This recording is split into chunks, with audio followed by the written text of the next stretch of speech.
avec une toute première occasion d'abord pour Alex Depeau qui avait fait ce slalom dans la défense et mis le gardien en difficulté. Et puis ce tour de Stockbrooks de s'illustrer en mettant 3 défenseurs dans le vent. Mais il était en bout de course, il ne parvenait pas à cadrer son tir qui passait à côté de la cage de Flamand.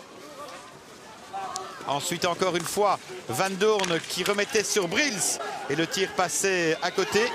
De l'autre côté, c'était Sidney Cabouy qui avait une belle occasion, mais son tir était bien bloqué par Van Doorn et dégagé par Shane O'Donoghue.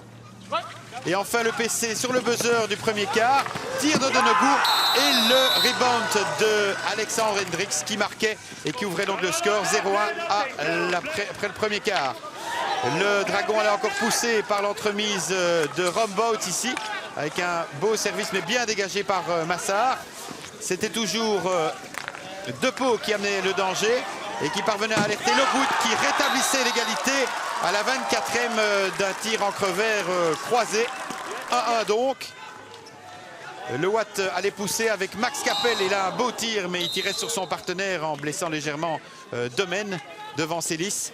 De l'autre côté, c'était Félix Deneyer qui parvenait à alerter Theys qu'on avait oublié dans le rectangle. Il attendait que le gardien se couche pour faire 1-2 à la 31e.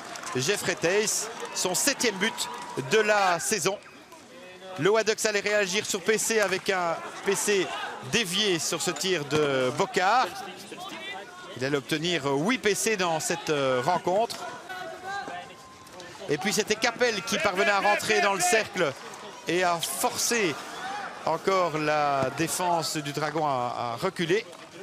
Et la belle déviation de Jacob, mais le tir de Capel était dévié. Le Watt qui poussait, tentait plus, à l'entremise notamment de son capitaine John Domen qui alertait bien Jacob pour une belle tentative, mais Capel n'avait pas suivi. Et la mi-temps était donc sifflée sur le score de 1-2. Ensuite, c'était Van Lierde sur la ligne qui allait créer le danger avec encore une fois un tir de Depeau et une combinaison ici entre Cabouy et la défense mais qui n'était pas mis à profit.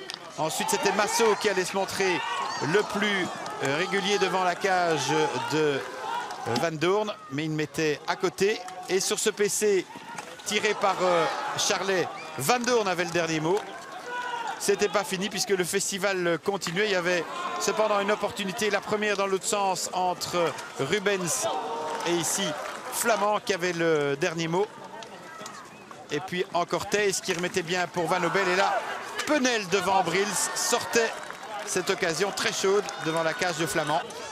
Le Watt allait pousser dans les dernières minutes pour tenter d'arracher l'égalité. Et c'est ce que Masson allait faire sur cette belle déviation à la 61e sur un service de Alex Depeau. Et puis encore Massot allait provoquer le PC en tirant sur Shane O'Donoghue. PC avec une très belle combinaison. D'abord le premier PC ici sur donné par De Sadelaer. Et puis deuxième PC, très belle combinaison. De Sadelaer dévié à même la ligne par Van Doorn. De Sadelaer encore pour Van Lierde et couché. Van Domen reprenait cette phase mais ça parvenait pas au bout.